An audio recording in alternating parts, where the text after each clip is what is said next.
Today we're lucky to have Paul, Marion, Rosemary Noon, Susan Kapusinski Gaylord, and Fred Faust. They're going to share the history of the revival of the cultural community in Lowell.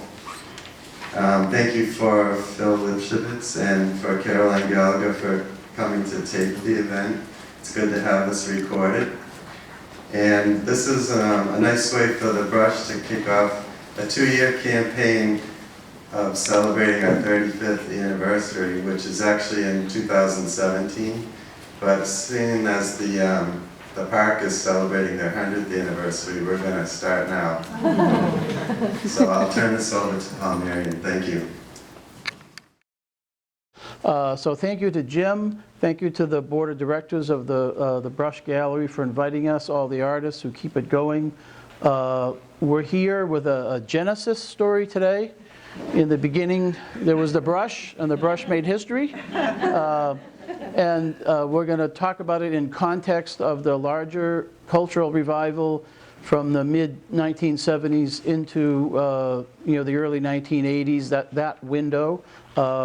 There's 35 years of history here now, which is pretty remarkable for any art enterprise.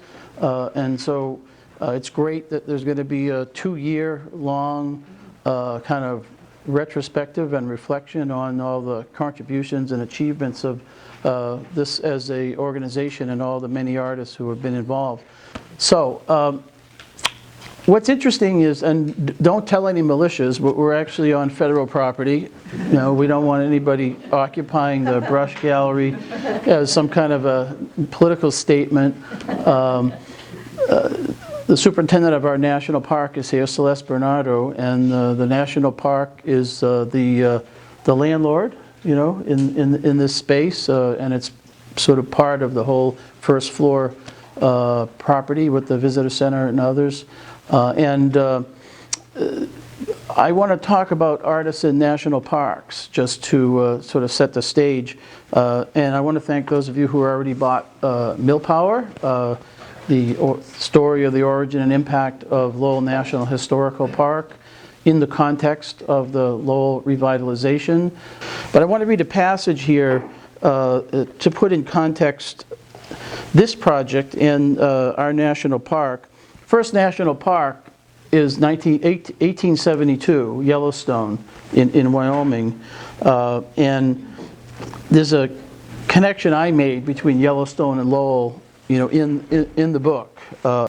Dayton Duncan and Ken Burns, the Ken Burns, write in their book, National Park, America's Best Idea, that Yosemite would be a national park, the first national park in the history of the world. Yellowstone, I'm sorry. Yosemite Park, created by Congress, predated it, but the state of California managed Yosemite and had been doing so since 1864. Yellowstone is the beginning of national parks. In the years leading up to the establishment of Yellowstone, the country had learned about its stunning vistas and wilderness through the printed illustrations, photographs, and paintings of artists such as Thomas Moran and William Henry Jackson. As with Yosemite, the natural features of Yellowstone compelled those encountering them to want to convey to others what they had experienced, so to somehow capture in line, form, and color the majestic character of the places. By 1872, however, when Yellowstone was created, Lowell had been a visitor attraction for more than 50 years. From the start, people behaved toward Lowell as if it was a place apart, something new in form and scale and purpose. In the first painted view by Benjamin Mather in 1825, ranged along the riverine edges of what had been Cheever's Farm and Fletcher's Farm, of the multi-storied red brick Merrimack Manufacturing Company, Lowell Machine Shop, and related boarding houses set among the valley trees. A parade of oil painters and illustrators followed Mather from the mid-1820s through the 1850s in particular. Their renderings of the factories and urban scene were portrayed with all the care and reverence that one sees in depictions of mountainsides and cataracts out west. In Thomas Moran's epic tableau, The Grand Canyon of the Yellowstone, based on his sketches from an excursion in 1871, the view is from a ledge that came to be known as Artist Point. And I think it's important for us to keep in mind that we're in a national park. You know, it doesn't look like a national park in a sort of conventional sense, but it's part of our national park system in America, and in the same way that Yellowstone came to be known as a spectacular, special American place, artists did everything that they could to make Lowell, to reveal Lowell as a special American place long before we had a national park. And so I see what's going on here as completely in that tradition, and the support of the National Park Service for this project completely in the tradition. So this picture right here, this handout here, in May 1979, that is how I met Paul. That is how I got involved in Art in Lowell. It was Lowell City Fair, which was a CETA project, had sponsored this event. That's a federal job. It was a federal jobs project. So anyway, so that's where I met the people that eventually became part of Art Alive, and it opened that following November. And so I wasn't involved in kind of like the negotiations with the park, but the park they had bought a building on Merrimack Street called Solomon's Fabrics, and that's where the parking lot, where the fence is on Merrimack Street next to the Enterprise Bank. And they bought the space, and then they didn't know quite what they were going to do with it, and they gave it to us, to this new organization which formed, which was called Art Alive, the Greater Lowell Artist Co-op, and they gave us the space to have a gallery. In the back of the space was Human Services Corporation, and we were in the front. And so there were plate glass windows. It was a big storefront, one story.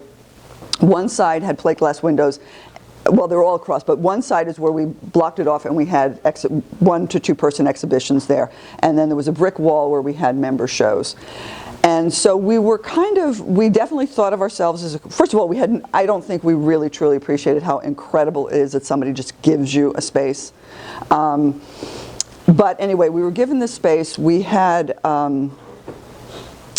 that was a time when there had been artist co-ops before, but the late 70s was really a time when there were more and more artists having their own galleries. The idea that you were going to take over the exhibit, you weren't just going to depend on other things, you were going to do it yourself. Very much as an alternative to the Lowell Art Association. We thought we were younger, we thought we were cooler.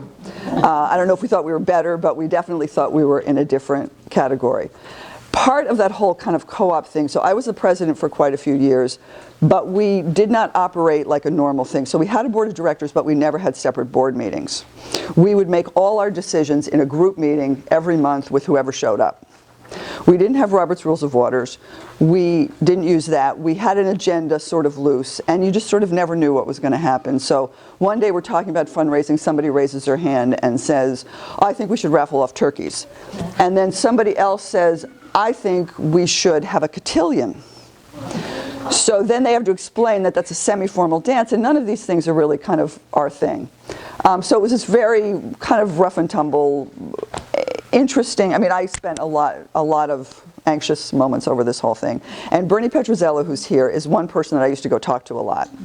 And I would go over to his house and I would say, Bernie, what are we doing here? And one of the things that Bernie said to me was, whatever happens, what you're going to get out of this is a core group of people that know each other, that like each other, that are artists, that want to work together and support each other. And we did, and I think there's a legacy that led into Brush. So we had one person chosen. Over the course of that time, we would have a 1 to 2 person show a month and a members exhibit.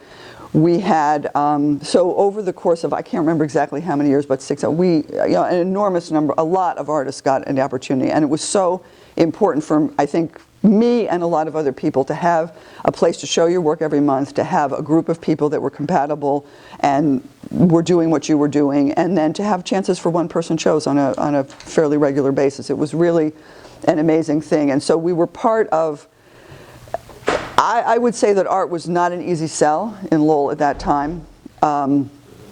But we also participated in a lot of community events. We did events for children. We did anything that was in Lowell. There was Victorian Christmas celebrations for students on the JFK Plaza where they could come, and we did a whole art thing there. So we were very much involved in the greater cultural life in Lowell. Well, first I'm going to introduce you to my granddaughter. This is Adriana. And I didn't tell her to work on this artwork. We just grabbed a bunch of paper. But this is the modernist, her modernist period. This is her geometric period. And I don't know what the next stage is, but it, you know, again, we didn't plan this, but I think this is an illustration, and I picked her up from dance. And we were over on the stage at the Visitor Center doing the latest rendition of Let It Go, you know. So I think there's something intrinsic in all of us, and especially, you know, as a younger person, before all those instincts are sublimated, and we do art. I mean, you're born, you do art, you look at colors, and we're creative. The people who are here and who are artists are unique people who are able to carry on those skills and tendencies, and a lot of times do it at a price. They're not going to become, unless they win the next lottery, they're not going to become millionaires or billionaires, but they're doing something to express themselves. And a place like Lowell, which has had its ups and downs and is legendary for that, the ability to have artists and people who have a vision and who have an instinct to share it has been extremely important, as Paul pointed out, by looking at that history. This is 30-some odd years later, because the brush opened its doors in 1982. Paul and I very recently, for the last year, have been working on something that is based around community, because I guess we have some sort of strange instincts that won't let go either.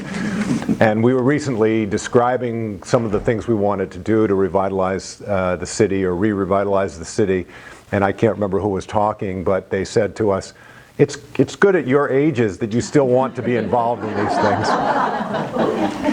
So I guess it's good that all of us are here. But the genesis of brush really it wasn't that we invented the artists in Lowell, because they, there were many predecessors, and there are people like Bill Giavis, who I learned from before we even, explored these kinds of ideas. But I lived in Alexandria when I was working for Paul Tsongas. I was in Washington for 6 years, the last several years working almost exclusively on the national park legislation.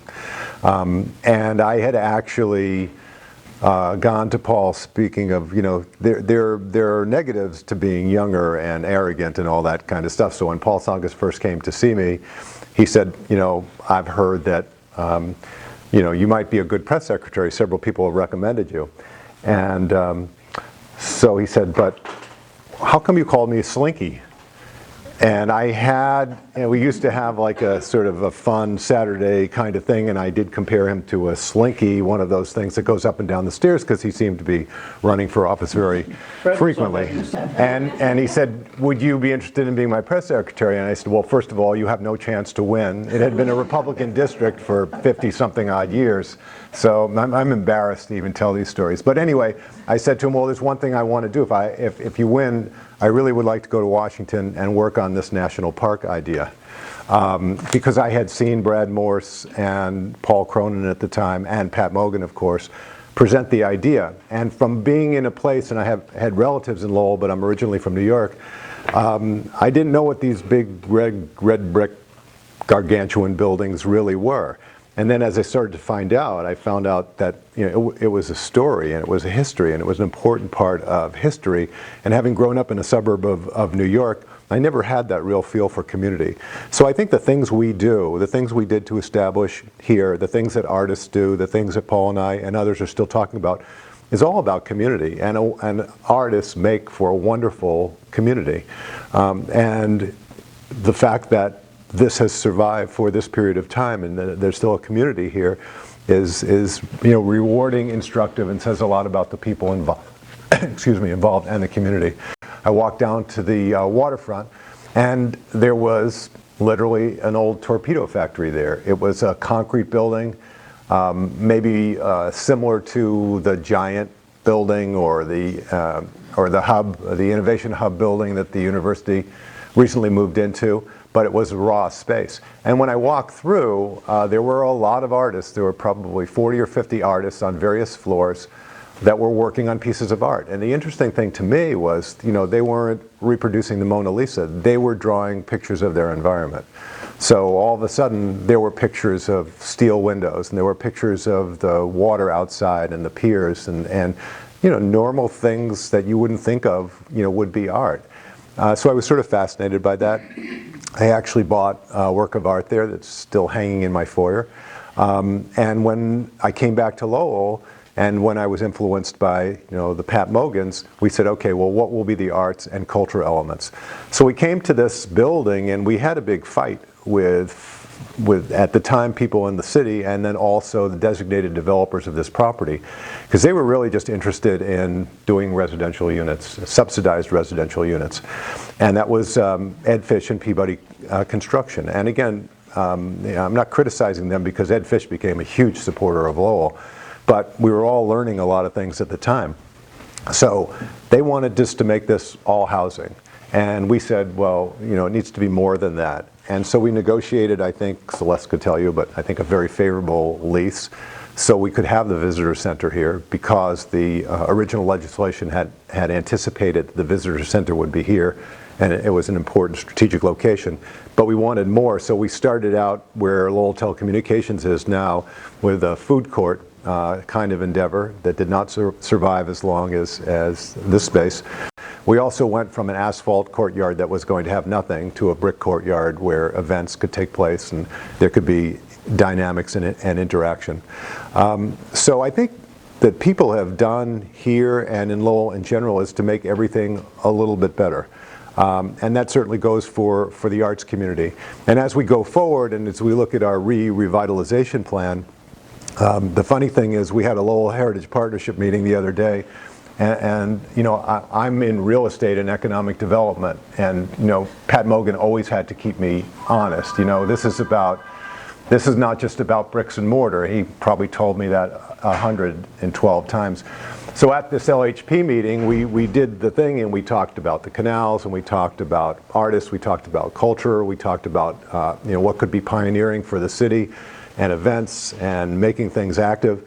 And somebody raised their hand from the Park Service and said, what about economic development?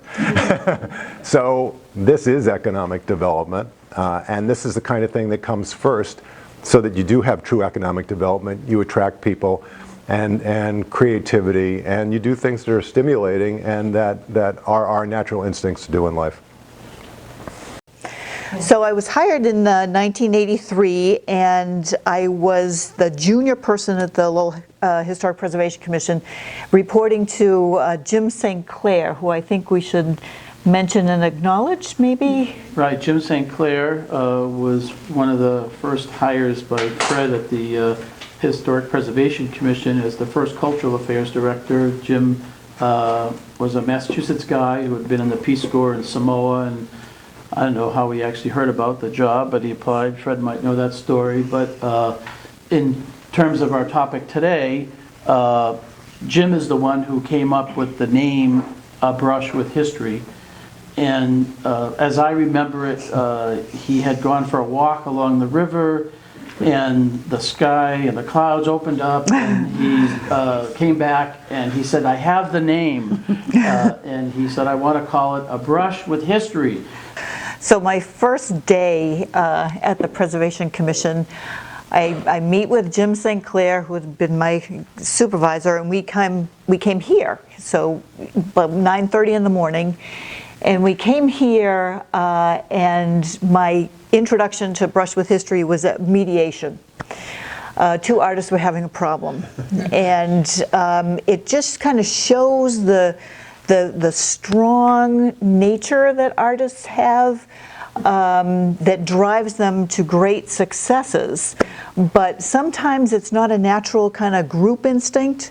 So I think it is testimony to the commitment that these artists have, who have over time changed, but there's been some that have stayed with this project, knowing that there is kind of a bigger goal beyond their own kind of personal kind of marker in this project.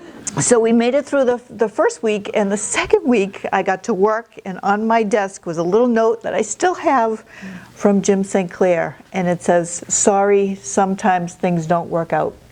And I thought, I've lost my job. I've only been here a week. What did I do? But he left, and Fred won me as this young, kind of mid-25-year-old person, but he stayed with me, and I think it was an amazing ride for me for 5 years. And during that time, this is now the mid-'80s, I was here 83 to 88. It was a remarkable time to be an artist in the city. But I want to say, we knew each and every artist well. Not like today, where you couldn't possibly know all the artists. There's too many. But we knew everybody, and we worked together and pulled off kind of remarkable projects. We were at a transition time when there was truthfully a tremendous amount of financial support for projects. In the handout that you have from Paul, you can see even some of the publications of the exhibits. At this time, Lowell was getting quite a name as a visual arts center. We were full on with the public art collection. And we were approached by the Museum of Fine Arts and the Institute of Contemporary Art to be a satellite location for a binational exhibit where we would be chosen as a site for a residency of a European artist. His name was Bruno Kay. He was fantastic. His picture is in that handout too. Very different for us, but he was a natural match to the industrial scene that was here.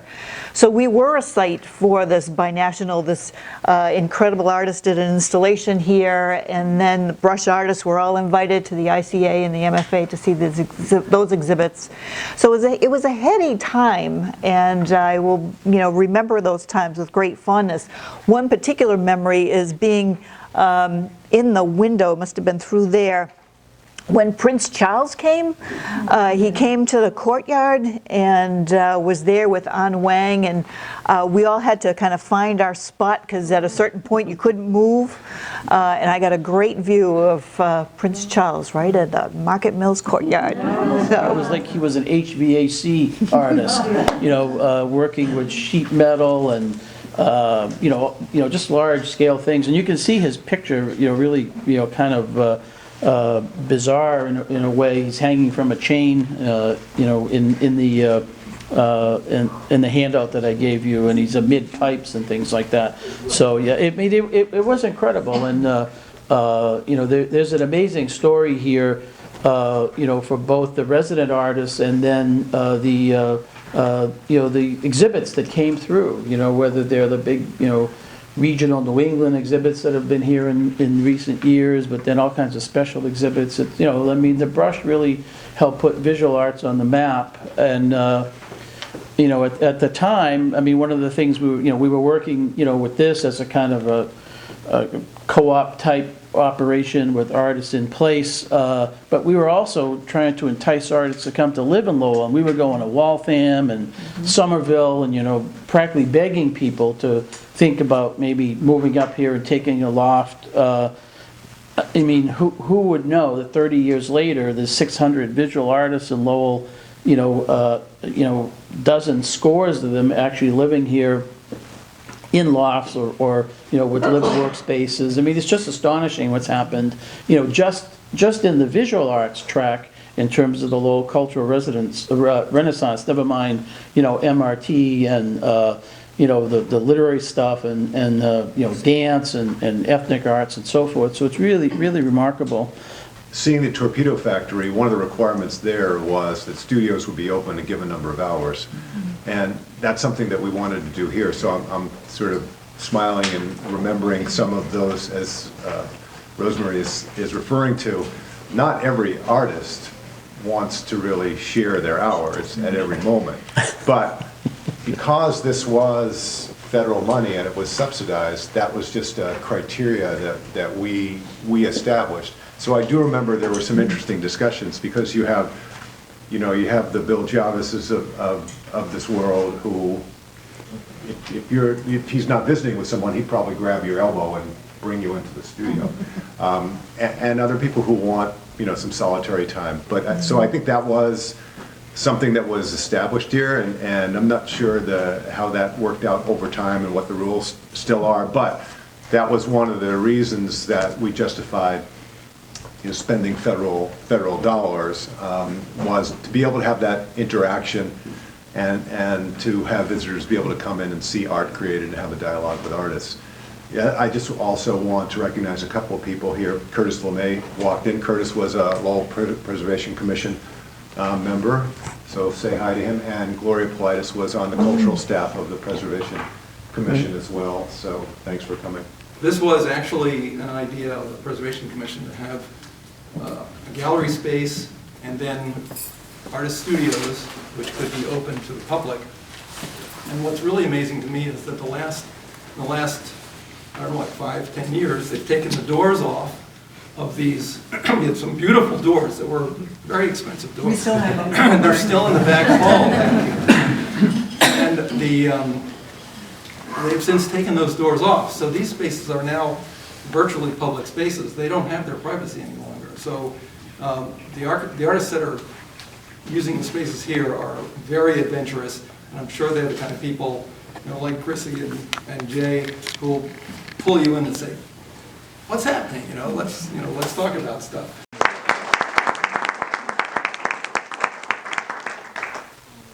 Gloria. I recently moved, and being a pack rat, I was going through things. Thank you. And I found, Fred mentioned that we did events in the courtyard, and the point was to get people down here to the melting pot and to brush with history. And I just found when the schedule of events, we had luncheon, singers out there, and Thursday supper hour concert. We had special events. Antique Wheels Festival, we had like Antique wheels. the bicycles and the model railroads and the antique cars. Last thoughts from the panel, or anything, Rosemary? Sure. I mean, I think you need to congratulate yourselves because, I mean, we're here to celebrate 35 years of artists who have worked and had studios here and been willing, like you said, to open themselves up to the community. You're the risk takers. I mean, it was a chance thing, but I think Fred knew that artists were the ones to ask to step forward, and you continually do so. So congratulations to everybody here.